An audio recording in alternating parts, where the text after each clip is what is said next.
ऊर्जा के क्षेत्र में अधिक और विस्तार करने के दृष्टिकोण से आज ऊर्जा मंत्री ए.के. शर्मा ने क्लार्क अवध होटल में उत्तर प्रदेश सरकार और एम्बेसी ऑफ जापान के बीच induction of Amazon on opportunity आयोजित कार्यशाला में भाग लिया और सभा को संबोधित किया।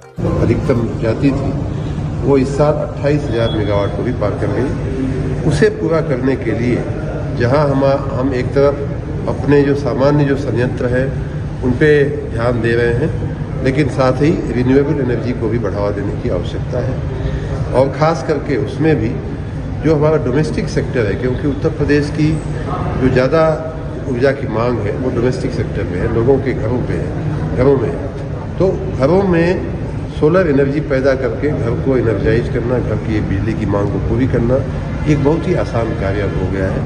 थोड़ा सा ध्यान दे करके हम सोलर एनर्जी घरों पे रूफटॉप पे हम पैदा कर सकते हैं। उसी प्रकार किसानों के खेत में अब हमने 1 अप्रैल से किसानों से बिल नहीं लेने का सरकार ने वायदा किया है, पार्टी ने हमारे वायदा किया है। तो उस दृष्टि से हम किसानों के खेतों को, किसानों के नलकूपों को अगर हम सौर ऊर्जा से ऊर्जीकृत कर दें या उनके फीडर को, कृषि फीडर को अगर हम सौर ऊर्जा से ऊर्जीकृत कर दें तो बहुत बड़ा जो सरकार के जो खजाने पे जो भार पड़ता है, बिजली पैसे से बिजली खरीद कर मुफ्त में देना, ये बीच में उसका भार सरकार को वहन करना पड़ता है। तो उस भार से भी सरकार मुक्त हो सकती है और इस दिशा में जैसा कि आपने देखा कि देश के भी विदेश के भी कंपनियां, उद्योग इस काम में लगने को तैयार है। जापान के लोग भी आज यहाँ इसीलिए हमारी बात सुनने को आए थे कि वो लोग इस काम में इन्वेस्ट करना चाहते हैं और फीडर को सोलराइज करना हो या खेतों को सोलराइज करना हो या घरों को करना हो या सामान्य रूप से सोलर पार्क में सौर ऊर्जा का उत्पादन करके ग्रिड में उसे देना हो, बेचना हो या उद्योगों में उसका उपयोग करना हो, ये सारी बातों में इंडस्ट्री आगे बढ़ने को तैयार है।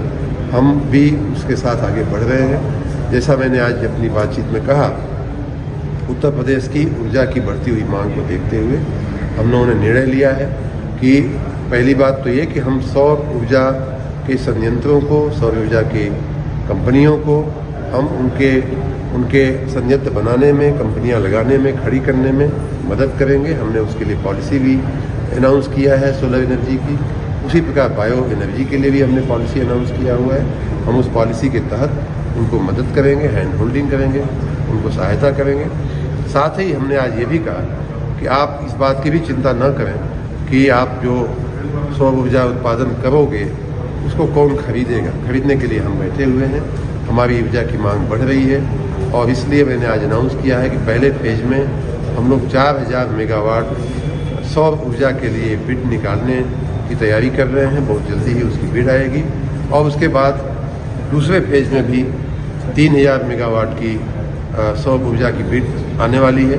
तो इस प्रकार सौर ऊर्जा के संयंत्र लगाने से लेकर के खरीदने तक की और ज़रूरत पड़े तो उसके स्टोरेज तक की हमारी व्यवस्था है।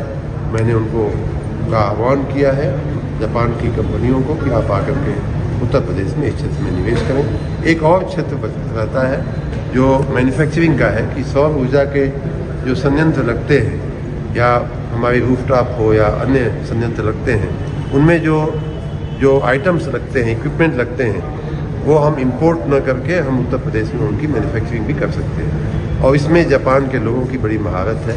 मैंने उनको उस दृष्टि से भी इनवाइट किया है कि आप उत्तर प्रदेश में ही आकर के अपने मैन्युफैक्चरिंग भी करिए और साथ में ऊर्जा का उत्पादन करिए।